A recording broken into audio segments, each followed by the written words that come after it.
Welcome to the Bear Awareness Seminar, and my name is Renee Louie. I'm the Executive Director with the Business Council of Douglas County, and today we have homeowners here, we have business owners here, we have ranchers here.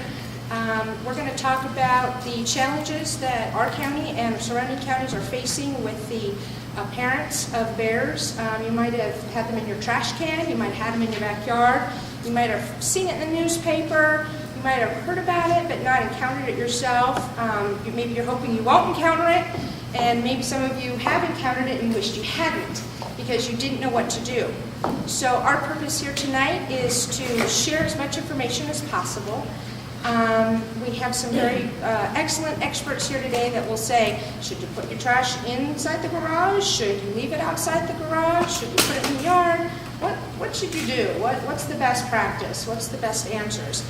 And they're going to hopefully give you some solutions. If you have questions, we'll certainly take those in just a while. And for all of those of you watching at home, we thank you for letting us into your home this evening. And we're also going to be giving you some phone numbers and some websites that you can also get additional information, and you can make phone calls if you're not here tonight to be able to ask those questions. We have lots of resources for you to ask those questions later when you're watching this at home on TV. So gather the family. We've got a lot of great information, and thanks for everybody else for being here. And I'm going to turn it over to Carl, our expert in the bear arena, and he's going to give you some excellent information to start off with. And Carl, welcome, and thank you very much. Thanks. All right, well, thanks. Thanks for everybody for showing up. As I go along, if you have questions, feel free to ask. It's something that I'm going to cover further on. I'll go ahead and say so. I'm going to try to buzz through this in about 15-20 minutes, kind of give a real brief overview. First off, make sure everybody's on the same page as far as bears go. What kind of bears do we have here? Real basics. I'll talk a little bit about the complaints that we've had in the last 10-12 years, as well as this year, this banner year that we just got through with. And then what we do with the bears. There's a lot of misconceptions there. A lot of misconceptions about the bear population, what the population is doing.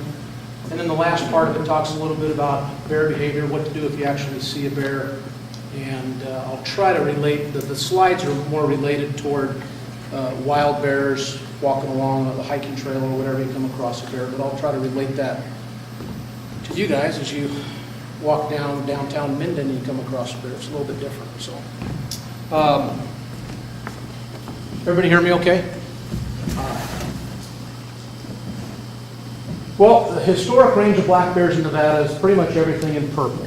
Now this goes back, well, the last time we saw this was probably pretty close to about 100 years ago. Historically, we did have black bears and grizzly bears both in the state.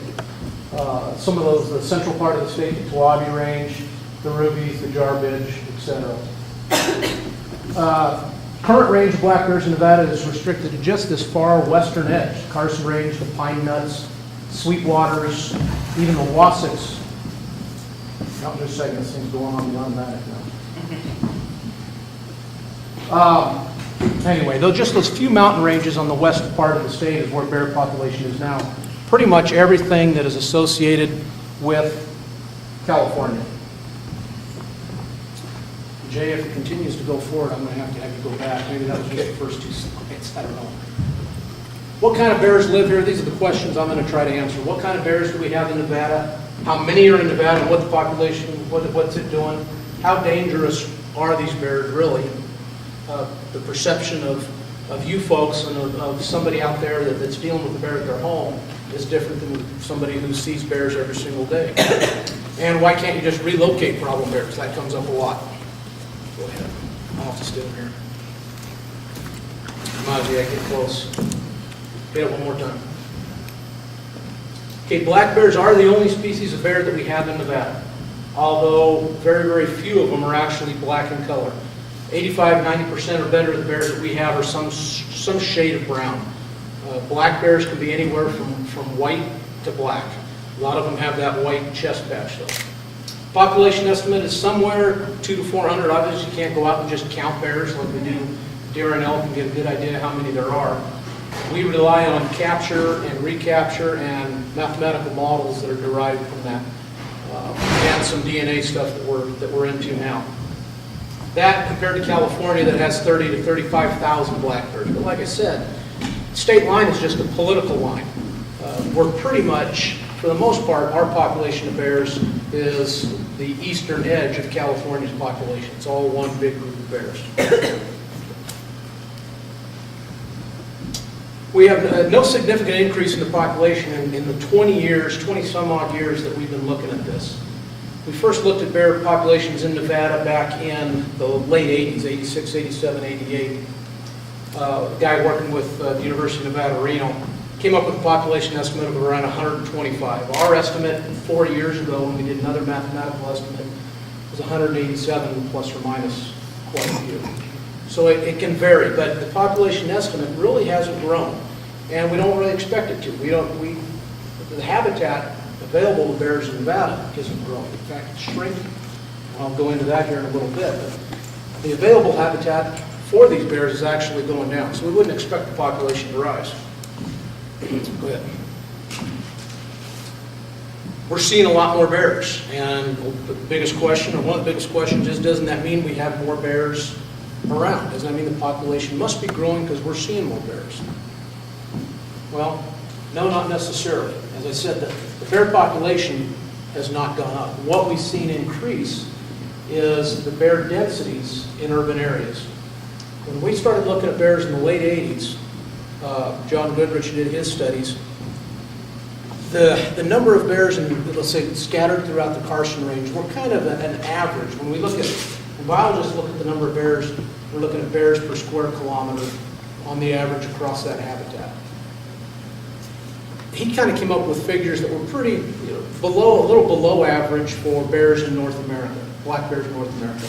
Places like Pennsylvania, New Jersey, Minnesota, a lot more habitat, a lot higher quality of habitat. They have higher densities of bears, but we had kind of a little below average. Places like the Sweetwaters, the Pine Nuts, some of those mountain ranges that are even worse habitat than the Carson Range, a little bit drier, a little bit sparser, densities drop down significantly. The redistribution in the bears going to the urban areas started happening, as far as we can tell, about 1991, 1992, tail end of that drought in the late 80s. What we think is the catalyst that caused bears starting to go into the urban areas. Prior to the early 80s, we knew bears were there. We had bears. We were doing research on them, but they weren't causing problems. They weren't going into these urban areas. Starting about then, in the early 90s, we started getting complaints. Complaints, just a steady increase.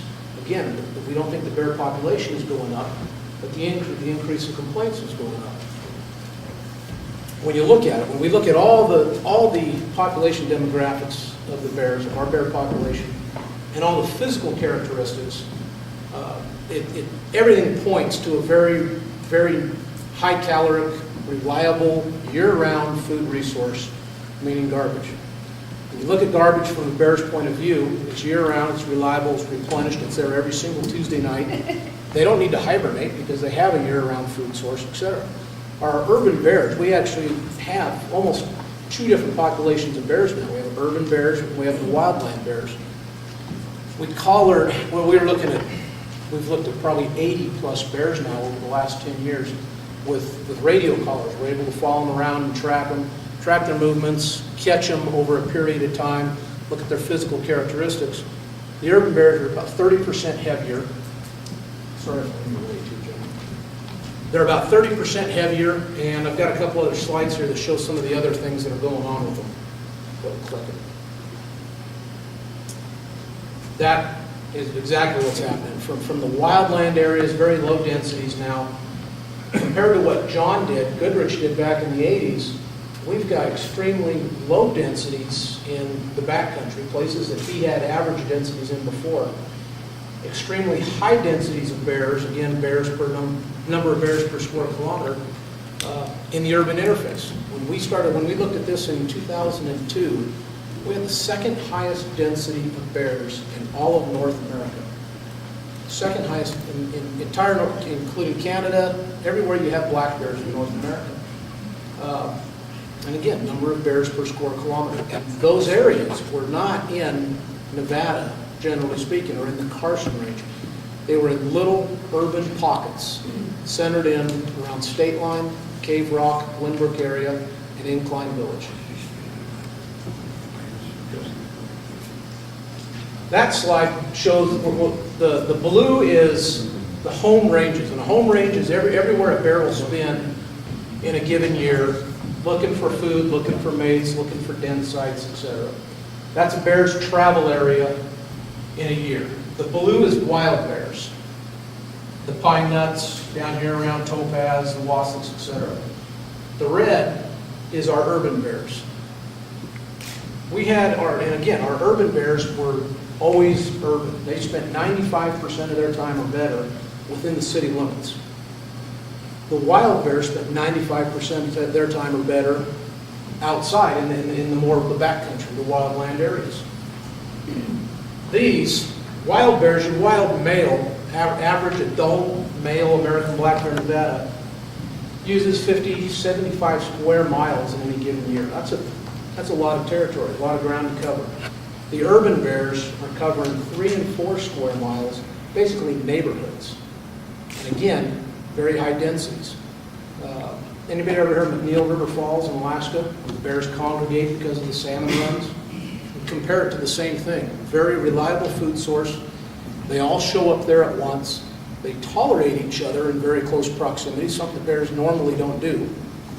Even sows with cubs are coming into those areas because of that resource. And that's exactly what we're going to have going on here, only it's not for a few weeks out of the year, it's year-round.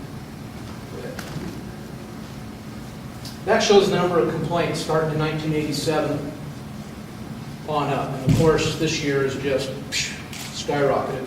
One more click. It's hard to see that, but we're talking drought years. Now, I've had people say, well, we've had droughts forever. And you can't say a drought this year caused the increase in complaints. Well, 30 years ago, 40 years ago, even 10 years ago, or in the late 80s, when we had a drought, habitat conditions declined for whatever reason, bears had some place to go. You can't be the fastest growing state for 15 years, a lot of it in northern Nevada, without losing that habitat. That's exactly what we've done. 30 years ago when we had a drought, or in the 60s and 70s when there was a drought, bears could go down along the river. They could hit the Galena area around Mount Rose. They could hit the Arrow Creek, Thomas Creek area, Job's Peak. A lot of that 395 corridor between here and 395. You look at that compared to now, and there's very, very little habitat available left for the bears or for wildlife in general. We've seen the same thing happen with our mule deer. This shows the number of complaints. When you're looking at, here's Carson Valley. This is last year, 04, 05, and 06. The green is last year. All of Tahoe this year. State Line, meaning just the State Line Kingsbury Grade area, and then Douglas County in general. And for the last 10 years, Douglas County has been the area where I get the most bear complaints. Now, that is starting to change a little bit this year. We have a lot of stuff going on at certain times of the year in Washoe Valley, Franktown Road, and up in Incline and further north even than that. Downtown Reno got a lot of stuff. That tells the story right there. 95%, it's probably higher than that, but at least 95% of our complaints that we receive about bears are garbage related. Either it's been getting into my trash every night for the last 3 nights, what do I do? Or cases like this where you have bear-proof dumpster, and they're not being closed. And the rock on the Rubbermaid, that's a myth, okay? It doesn't work. Jay will talk about that, but bear-proof dumpsters do work when they're used properly. That's why we have more bears, more of our tagged bears, which, again, numerically we're talking very small numbers, but some of our tagged bears dropping out of the valley or out of the basin down into the valleys. Some of the other things that we get complaints on, obviously property damage, depredation on livestock, breaking into cars, breaking into homes, things like that. Minus this one, every single one of those was in an area where the bears had been getting into the trash for like a year or two. The people finally started using the bear-proof trash containers, and of course the bears are trained. They're not stupid. They know where the food is, and they start breaking in. And at that point, they got to be a dead bear. That's when we had to kill them. Kind of hard to read, but mountain and rural communities, you're always going to have, experienced wildlife in these areas. This is Carson Valley.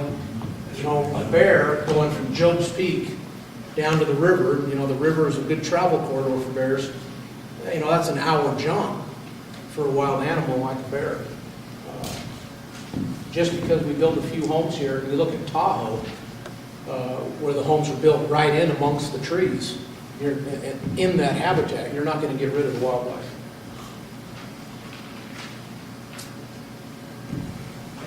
When you look at, again, from a bear's point of view, an urban area, when you have a year-round food source like trash, fruit trees, apple trees in half the backyards, fish ponds, etc., you've made that habitat better than what it was before. Job's Peak has never been better habitat for bears. There's more food there now, there's more water there now than there was before. The only bad consequence is unnatural mortalities. We look at, go ahead and hit it until the numbers come in the bottom. One more time. Okay. This is all the documented bear mortalities since '97. Now keep in mind we don't have a hunt yet in Nevada. Yet, road mortalities, 120 roadkill bears. Public, those are the ones that we've had to kill, public safety, depredation on livestock, etc. 208 bears in the last 11 years. Of the 4 of those were unknown reasons. We found a dead bear, somebody reported it. Dead bear here, we don't know what killed it. Of the 204 that we know the cause of death, 100% of those is human caused. And again, we don't have a bear hunt yet in Nevada. Human caused mortality is huge on these bears, on our bear population. Now again, keep in mind, you look at 208, well, how come we have any bears left in Nevada if our population is only 200 to 400? Well, that's over a 10-year period. This year, so far, we've documented 55 mortalities just this year in 2007. We could take all our bears in Nevada tomorrow and wipe them out. And because we have that border population with California, you're going to have more bears moving in, eventually moving into the available habitat. That's another reason why killing a bear that's causing a problem isn't the solution. Within 2 weeks, you have another bear, a new bear, moving into that area. So why not just relocate the bears? I've had people offer to pay if I take the bear to Alaska or take it to California. Normally, go ahead and hit it. One more time. Okay. The biggest reason, and there's lots of reasons, but the biggest is it doesn't work. 100% of the bears that I've relocated for research, put a collar on them, tag them, monitor their movements, 100% of those bears has returned to the capture site. I've taken bears from South Lake Tahoe to Mount Grant in Hawthorne. It took him 18 days to get back to South Lake Tahoe. And as of about 3 or 4 years ago, he was still there. Every single one comes back. There's been a couple that got killed on the roads en route to come back. They never made it. The other reason, biological reasons, if an area is good bear habitat, there's going to be bears there. I'm not going to take a bear and put it out in Schurz or somewhere out Tonopah or someplace like that, because the habitat's not going to support it. So if it's decent bear habitat, there's going to be bears there, and then you have to worry about competition. One of those bears is going to end up being killed or displaced anyway, even if you decided to stick around, which they don't. And again, the bottom of this is cut out. But it doesn't solve the problem. If the attractant is still there, these urban areas, meaning the trash, you're going to have more bears moving in. We've watched it happen time and again. So we use aversive conditioning. We get a lot of questions, okay, what's aversion conditioning on bears? It's basically bear education. We do a lot of public education. Last year we mailed out 40,000 direct mailers on the little pamphlets on bears. I even got one myself. The bear education, though, deals with the other aspect of that. Bears have a natural tendency to want to avoid people. What we see around here is because of the constant association with people into these urban areas. They see people every day, they smell people every day, and nothing bad happens. The only thing that happens is they get a food reward, a positive experience for the bear, so why take off? They stick around more and more and more. The sows are teaching their cubs. Cubs see us as, hey, a source of food. They'll walk up to you looking for food, and they become very, very bold. Not aggressive, just bold. Nothing bad happens, so why leave? Aversion conditioning is kind of designed to change that behavior back. It begins with capturing the bear. Human hands on it, we're tattooing them, pulling the teeth, doing all kinds of stuff to these bears, taking all our biological data so we can come up with these population estimates, things like that. When we release the bear, I haven't relocated bears other than for those research purposes, and a couple other instances where it was a management option was kind of the best thing to do. But as a general rule, I haven't relocated bears in 11 years. We do the on-site release with the aversive conditioning. On-site means we release them where we catch them or as close to where we can catch them as possible. The bears this year that we caught in downtown Minden, I'm not going to release those bears right here. It's easy to see how they got here. The river is a good corridor for them. Everywhere else was dry this year. This is where they were finding food and water. But Joke's Peak, I catch a bear in Joke's Peak, he's released right there. Usually release the bears right where the trap is set to catch the bear in the first place. He got there on his own, he can get out of there on his own. We release them. As soon as they're coming out of the trap, you can kind of see the bottom picture there. We're shooting them with rubber bullets, pepper spray, all at 12 gauge non-lethal rounds. I have 2 Karelian bear dogs. Their job is to harass the heck out of the bear, haze them, hopefully put them up a tree. Give the bear a real bad experience instead of one of these positive experiences. Teach them to associate humans with pain, discomfort, loud noises, all that good stuff. That has been more successful than relocation. Again, I didn't invent this. We've modified it a little bit to fit our needs, but Montana Fish and Game is doing this. People up in Canada are doing it. California bought one of our puppies about a month ago. They're going to start doing this on a limited basis in the Tahoe Basin. It's a non-lethal way of dealing with the bears, and it actually helps with public education. When I'm releasing a bear, shooting at it, chasing it with dogs through a neighborhood, people get the idea real quick that, okay, I better take care of my trash because they're not hauling the bears away like they used to. We've had some of our bears, and this is just kind of anecdotal information for you, Craig, I know you'll get a kick out of this. We've had some of our bears recently that we've tagged show up. They must hate my dogs. Got shot by an Oregon hunter this year, 20 miles northeast of Lakeview, Oregon. He took off. The Wendy's bear in downtown Reno this year that made all the hype in the news got shot by a California hunter 60 miles west of Truckee. And we released him up by Spooner Summit. And that was a period of about 3 weeks, if I'm right, 3 or 4 weeks. 60 miles the other side of Truckee. There's some other incidences, but we've had some bears make some pretty good, cover some pretty good ground. Can't really go into bear behavior other than there's the real basics. What I will say is that grizzly bears and brown bears are the same thing. Okay? When we talk about grizzlies, we're talking about grizzlies and browns. Black bears, totally different species. They all display these types of aggression, the home range aggression, which is basically the personal space, the cub aggression, the food defense aggression. Grizzly on a carcass is a classic example of people getting attacked. With a grizzly bear or brown bear, attacks on human are almost always defense-oriented. Good. Almost always defense-oriented.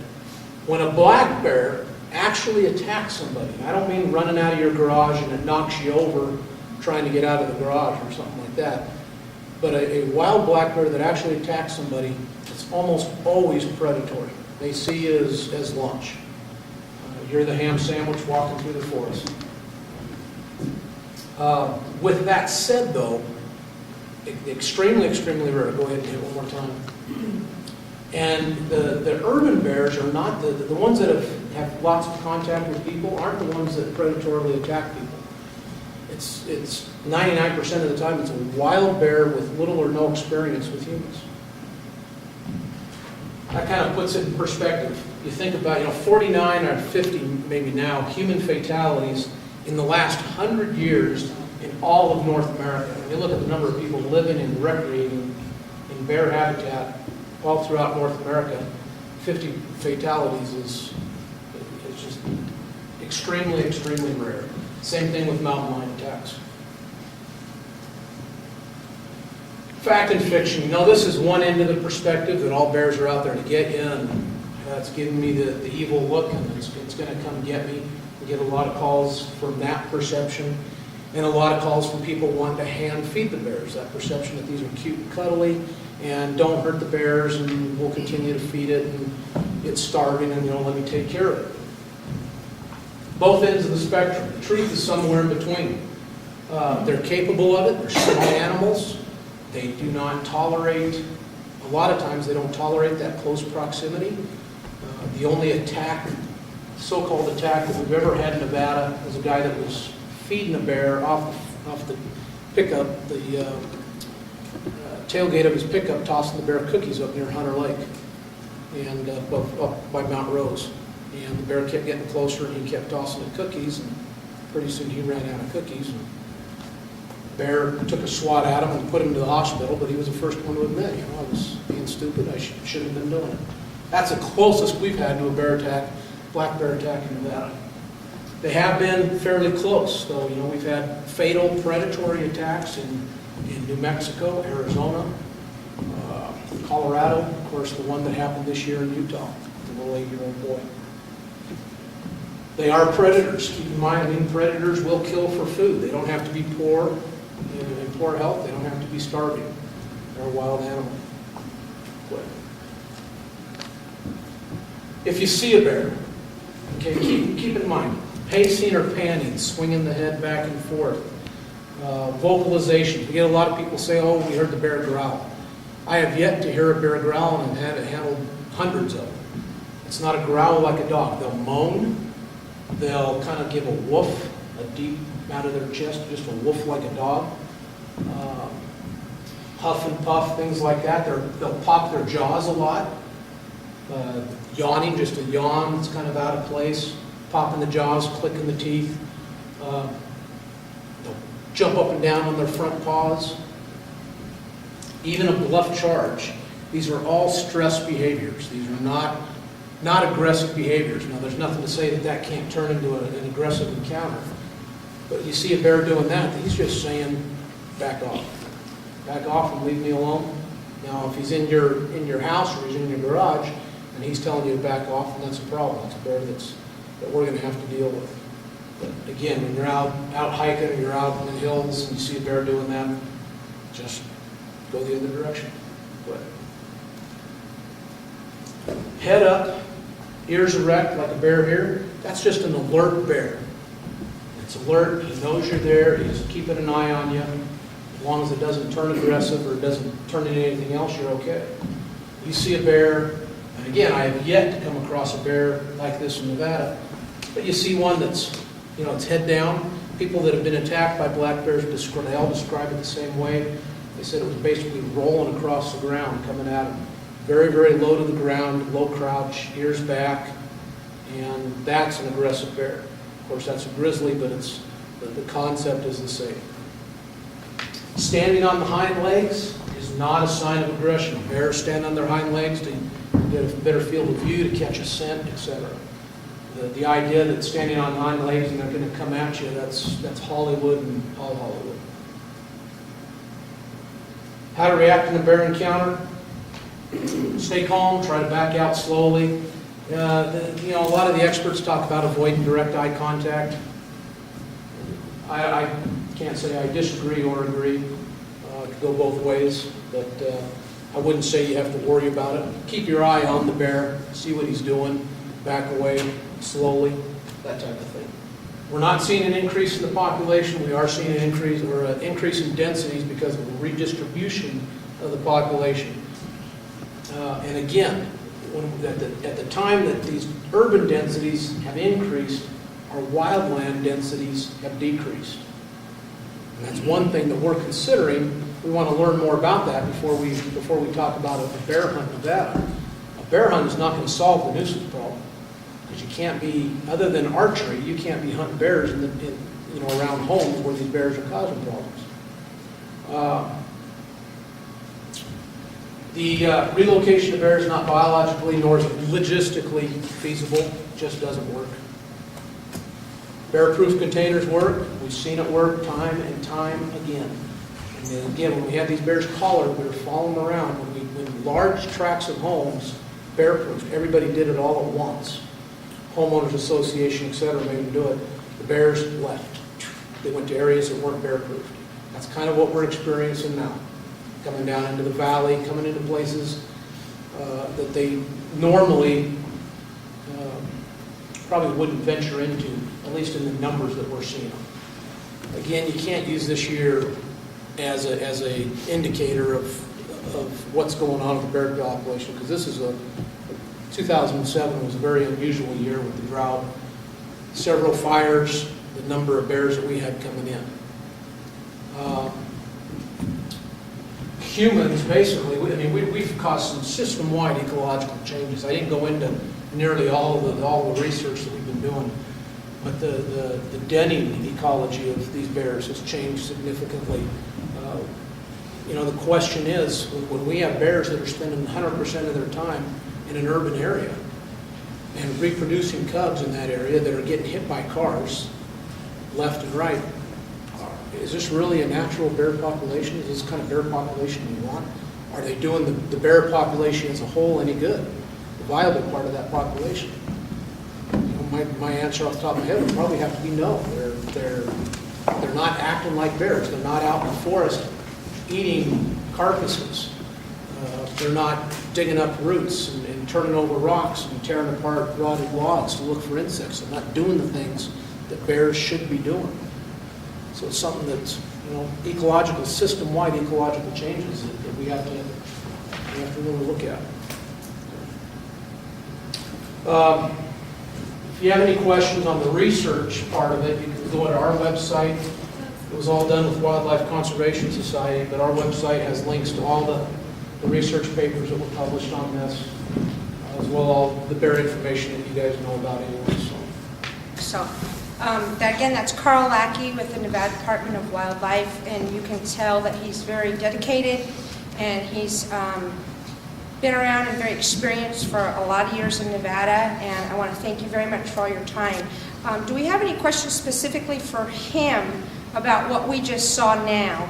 We're going to have two more presenters, one from the Bear League, and then, of course, we're going to hear from the county on the code enforcement and the bear trash proof containers. So if your questions are about those types of issues, we can hold off, but if you have anything specific for him now, we would welcome that. And if you think of something later too, we'll have a chance later to ask too. Anyone have any questions at this point? Yeah, just one for you, Carl. These bears that you say are relocating, you say the one that was 60 miles west of Truckee, for example, that was aversion technique bears, but the ones you had mentioned earlier that you said were relocating back to the area that they're captured, that was without aversion technique? No, we try to use aversion conditioning no matter what. There's a few bears that slip through for whatever reason. Obviously, I'm not the only one handling bears, and that's part of it. The bears that are covering those distances, I think, are the exception, not the rule. Okay. The majority of bears, even with aversion conditioning, stay where they're at. They stay in the Tahoe Basin. Again, that aversion conditioning is not designed to make them leave perfectly good bear habitat. It's designed to modify their behavior to avoid people. And what we see with the bears that have gone through the aversive conditioning once or twice, tend to be a lot more nocturnal. They're not coming around during the day like some of these bears do. And we don't get any complaints on them. We know they're there, they're collared, but you don't hear about them anymore. People are talking about other bears, which tells us that these bears are avoiding people. They may be coming in and hitting the garbage cans at 2 in the morning, because the garbage cans are still there. But when they see people, if they see people, they're running the other direction or climbing a tree and staying in the tree. So do black bears not always hibernate? Bears in general don't always hibernate. Bears in general, black bears, grizzlies, and browns, hibernate because of a lack of food, which is brought on by snow, cold, photo period. Okay? In areas where you can have it being cold, you can have the photo period, the shortened daylight hours. But if there's food available, they don't have to hibernate. A lot of times they don't. New Mexico or Mexican bears, Mexican black bear, don't hibernate. Year-round food source. That's what we're seeing up in here. Even 2 years ago, 30 feet of snow up in Heavenly. Had sows with cubs. Denning basically for the week, and then coming up during the week and hitting Heavenly on garbage night. Okay, so as a follow-up to that, because these bears have been subjected to pretty much an extreme drought this year, and because they have been able to find a reliable food source, it's really that combination, could that combination of things be causing us to see more and them not hibernating? It may, again, not hibernating is the exception, it's not the rule. I get very, very few bear complaints during the winter, so I think it's just a handful of bears that are doing it. Okay. The other thing, the majority of bears, we're not recapturing the majority of our bears. Out of the 100 or so whatever bears we dealt with this year, we're looking at about a 30%, 35% recapture rate over the last 10 years, which tells you 70% of the bears I catch every year are brand new bears. This year was a little unique because they were almost all older age class bears. As opposed to cubs and yearlings that are dispersing and they're the ones you catch. Got a lot of older bears, 10, 15-year-old bears that have been there forever. The drought, severe drought, and loss of habitat brought them down into contact with humans. I guess there's obviously some pretty rural places to live in Nevada. There's some great bear habitat where they used to live. There's some great bear habitat. You have the livestock industry. Politically, it's just not a good idea to approach and look at moving bears clear across the state. It's something that it's in our policy, that we can move them into historic occupied habitat, but reintroducing the predator across the state, it's just not going to fly with the majority of people that be making those decisions. Their population doesn't, hasn't changed in the last 20 years, say, but obviously there's a lot more people around here, same like bears and not greater. What's going to happen in the next couple of years is their habitat increases here, or like what's happening in the state area. I don't know, as more and more people bear-proof, we're going to end up killing quite a few bears that have already been trained. They're going to start breaking into homes and breaking into cars. Political issue, You could write your Congress. I don't know what to tell you. It's out of my hands. It's something that I've looked at, obviously.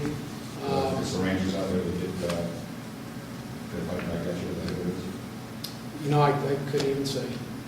I can talk to you afterwards. But yes, sir. Is it true that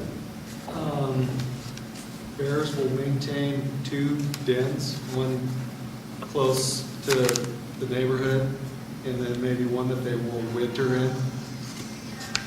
No, it very well could be. I want to say never, but I've seen bears during the winter, the bears that want to stay active during the winter, they'll more or less have day beds that they go to for a week, and they come out every Tuesday night, every Wednesday night on garbage night and raid. They may not go back to that same den, so to speak, but they'll go back to somewhere and bed down for a few days. But again, bears, on the other side of that question, bears will move dens during the winter if they get disturbed. Variety of different reasons, they will move occasionally. Just to remind everyone at home, as well as our attendees here tonight, You can reach Carl and his department, the Nevada Department of Wildlife, at www.n as in Nancy, D as in dog, O as in Oscar, 530-525-7297. I was just thinking that maybe we could email the state callers the Bear has on and maybe tell them, you know, that we're going to be more aware now, so we get an email or something. Maybe it won't work. Or maybe we could get them all subscriptions to the Courier, because they've done excellent coverage on the whole topic, and I'm sure there's much more to come. So they probably won't be on their way to the garbage can. That probably won't work either. So I think these tips are much more valuable than the tips I've just given you. Now I'd like to introduce you to Jay Hoekstraat. He's been with Douglas County Code Enforcement for some time, and he's definitely well versed in this, and he's been on many calls and cases. And before any of us forgets, I'm going to give you his phone number as well. It's local 775 number 783-6439. And so again, here's Jay, and he's going to talk to you briefly about the bear-proof containers, the options you have, what the ordinance means, and if you have to have one, or all those different questions that we have with this new ordinance coming into effect. Jay, welcome. Greetings. Again, I'm Jay Hoekstraat, Douglas County Code Enforcement Officer. We have a new countywide bear container ordinance and going into effect in 2 days, November 29th. Douglas County started with a bear ordinance in 2001 that was effective in the Tahoe Basin. What the ordinance is if you have 2 incursions into your trash that are documented within a 2-year period, the county would then ask you to install a bear-proof container or use a bear-proof tote. From 2001 to date, the county has not forced anyone into purchasing a bear-proof tote or container. All the containers that have been installed up in the lake and down in the valley to date have been voluntary, and that's really what we're hoping with the ordinance, is that through the education process that we've been doing for the last 15 months when the county looked at expanding the ordinance, which they've decided to, and the ordinance will be effective countywide with the exceptions of the townships of Minden and Gardnerville. And I say township because that's the town boundaries, not the mailing zip code. So if you have a Minden zip code, you'll be covered under the ordinance unless you live within the town limits of Minden or Gardnerville. Now, what that ordinance again is, if you have 2 reported, that means I get the phone call, go out, investigate it, or Department of Wildlife sends me a report that a bear has gotten into unsecured trash, and that's what we're talking about. As Carl said, 95% or more of the problems with bears are bears getting into unsecured garbage. So the rock on the Rubbermaid put out or stored outside in an unsecure area, if the bears are getting in it, and I get a call and investigate it, that's where we're going to get involved. And if it gets up to 2 violations in a 2-year period, then we're going to send you a notice saying you have 90 days to install a bear-proof enclosure or a bear-proof tote. So, We're generally called, if we do the homeowners, we kind of call once, maybe, the Department of Wildlife, Bear League or something. right. Carl's out quite a bit. Company report something like that. And that's the thing. If you've got it going on, and I've had the same problem myself with dogs getting into my trash. You know, dogs, any kind of animals, bears, they make a mess. So personally, I don't like going out every week, twice a week, cleaning up that mess. So I took it upon myself to at least secure my garbage a lot better. So we don't want to get in a position of having to force somebody to do I it. understand, I'm just saying, where the call currently come from, though. Well, the calls with all our code enforcement issues, we got involved in it basically because I deal with the enforcement of unsecured trash and trashy properties and people that are filling up their garbage containers and then the wind knocks them over and spreads the garbage all over and we'll get a call. Up at the lake especially, it turned out that majority of the time that unsecured trash or trash that was getting spread amongst the neighborhood were results of bears getting into it or other animals. So again, once I get involved in it, then I have to take action per code. But obviously, if you've got a bear or another animal or dog's getting in your trash and it's making a mess, you're going to want to take care of it yourself. But really, the education part of it, a lot of people on their own have either made or purchased enclosures or bought the bear-proof totes. And a lot of that has happened now up at the lake, and it's spreading down here in the valley. What we're really trying to avoid is that human-bear conflict. Because, especially with cubs, or you get a bear cornered or any other wild animal, that's where you have that potential for that conflict. So that's what we're really trying to avoid here. Plus, removing that non-natural food source. Trash is not a natural food source for a bear. So obviously, if we can secure it and make it harder for them to get into it, they're going to go elsewhere, which kind of leads us. The bear-proof ordinance is not going to solve the problem in and of itself. It's only one part of this puzzle, and that's something that we're working on now. I'm part of another organization called the Sierra Bear Working Group, which has been formed up in Washoe County. Douglas County is actually the leader on the Nevada side now with this bear ordinance. Carson City portion and all of Carson City, Washoe County do not currently have a bear ordinance to deal with this problem. So we don't want to be the only one with an ordinance and then send our bears to Carson or to Washoe County. What this group now is doing is trying to develop a whole plan that will bring the other counties and cities, Carson City, Reno, Sparks, together to deal with the bear issues, the trash issues, putting in more bear-proof containers, and then working with the state and the upcoming legislature to create a bear management plan and legislation to deal with the issue as a whole. So our ordinance is only one part of it. So. Are you dealing with anybody like ranchers who have dumpsters? Currently not. And we had questions regarding ag and attractive nuisances on ag land. Now, ag is a priority in Douglas County, any ag use of land. If we've got a rancher, for example, that's, again, leaving out trash as a whole and a bear is getting into it, that will be handled under this ordinance. But beehives was an issue that was brought up because we have ranchers that raise bees and aviaries. Obviously, that's going to be attractive to the bear because they want the honey. So if I were the rancher, I'd probably want to fence that aviary in. Now, violations, would that be a violation that we would go after? No. If a bear breaks into your house, is that going to be a violation? No.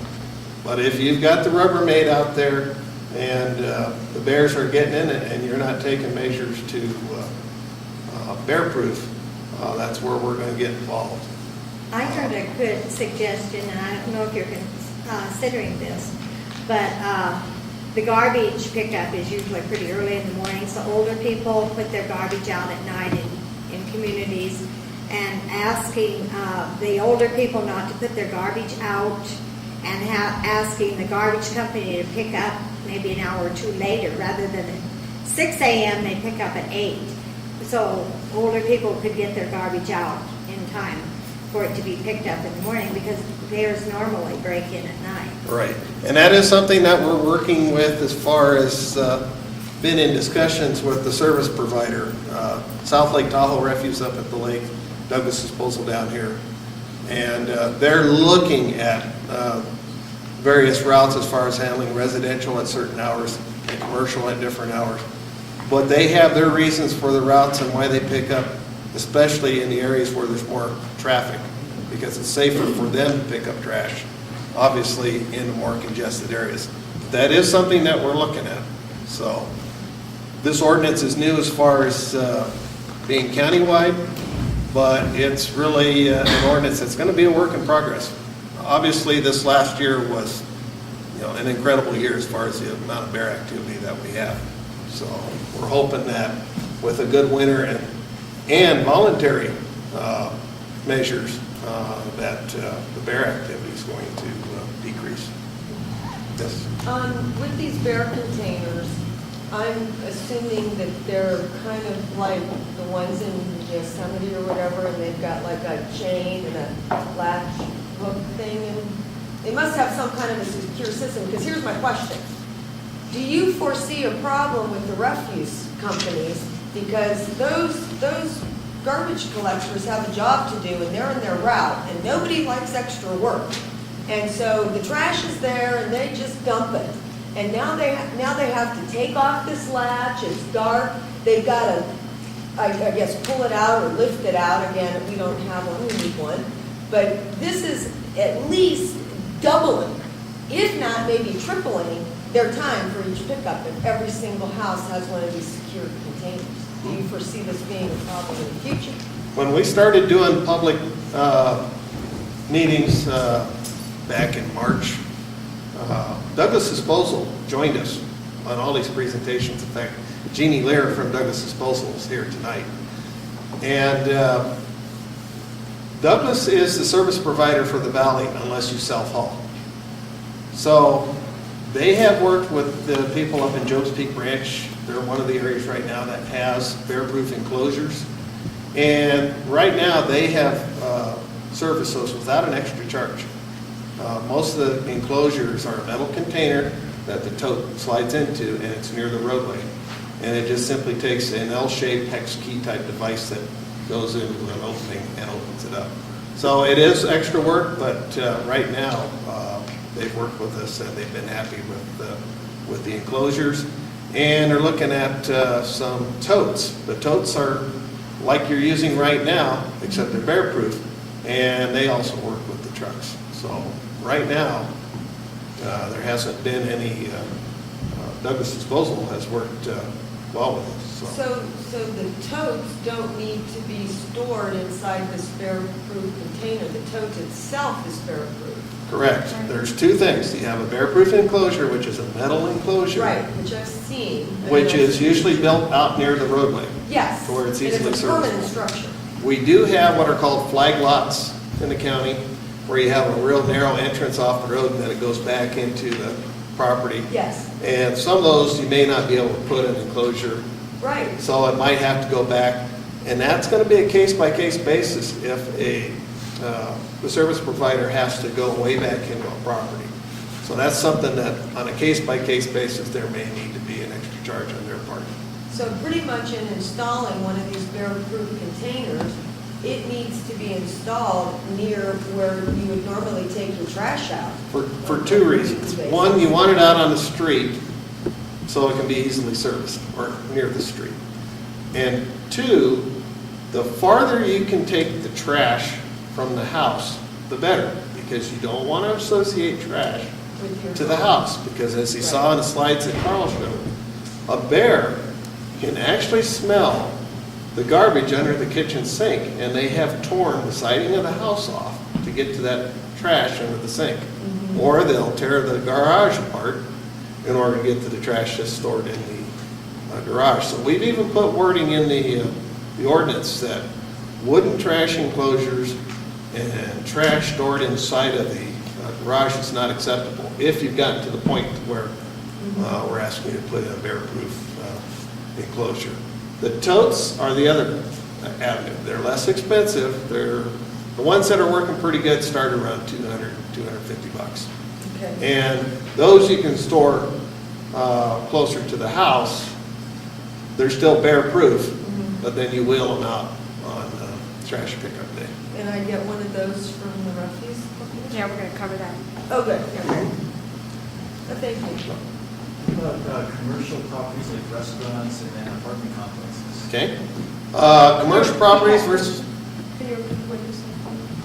what's that? Can you repeat the question? Okay, we're talking about commercial properties and dumpsters and all that. Same thing. If, as far as the violations, if you had two within a 2-year period where the bears were getting into dumpsters, the dumpsters weren't secure, or they were overfilled, then we would be moving into requiring that commercial property to bear-proof them. So we've made the ordinance what we believe is workable in that we haven't stated you have to buy this particular brand We made it to where outside of the wooden containers and the garages, that it needs to be a container or an enclosure that is bear resistant, bear proof. We use the word bear proof, other people use bear resistant. But basically it prevents the access of the bear to the garbage. So your disposal company is going to be set up then to supply dumpsters for the restaurants that would be bear-proof right away? Actually, a lot of the dumpsters right now are bear proof. Yeah. A lot of them are completely metal. It's just a matter of, on the bars that you've seen Yeah. in a lot of areas, it's just adding that chain. That's the problem in the Tahoe Basin is we've really gotten good with all the homeowners in our Placer County ordinance. You know, I didn't show these photos, but just real quick. Before the ordinance, typical Tahoe around the basin, you know, right on Highway 28 there. This is after, same property after the code was enforced. And, you know, why you don't store it in your garage. This guy couldn't afford an $800 metal enclosure, so he decided to store it in his garage. So now he's buying a $400 garage door plus an $800 metal enclosure. So, but the biggest problem that we've had up there was with the restaurants. People, when it requires a human to change the lid and no one can be accounted for it, that's still an issue that we're trying to resolve in Placer County right now. And the same with the apartment complexes, same situation. And the other thing with campgrounds and stuff, bears recognize, not only do they smell, but they recognize ice chests and those kind of containers. So you don't want to store them in your car, because they will peel the car apart to get to that ice chest. So some of the campgrounds have bear-proof food storage lockers. Zephyr Cove Resort just installed theirs. So they have the bear-proof containers and the bear-proof food storage lockers. So bears are smart, and that nose is one of the best noses in the animal kingdom. So if you cover your ice box with a blanket or something, it doesn't help because of the smell? They may not recognize it, but they may still smell it. So in the campgrounds especially, a lot of the campgrounds have started putting in the food lockers. But you definitely want to store that food out of sight. So, yeah, in your RV when you're camping, if you can't put it up in a, they also make the, tie it up high to where they can't get to it. Excellent. Thank you. Thank you so much, Jay. Excellent. So to recap on the commercial dumpsters, most of you business owners out there, even if you don't think you have food because you're in an office environment, so you have a lot of papers, maybe you should be recycling that, that's a whole other issue. But people do put banana peels and yogurt cups and things from their desk in their trash, so you probably do have food type of things in your trash bins. That metal bar just goes up. And you can kind of think of it this way. There's a hole that you put a padlock or a chain on, and so that is the original thought was to not allow other people to come in off hours and put their garbage in your trash, hence giving them free service. So this would be kind of the opposite. Rather than somebody putting trash in, you're trying to keep them from picking it out, right? So most of those already have that. If you just go out tomorrow and look, put that bar up and lock it. All you have to do is take that padlock off on garbage day around the time that they usually come and put it back on. So it's an easy step, and I know that we do it now at our office, and it's really a no-brainer. So those are easy things to do.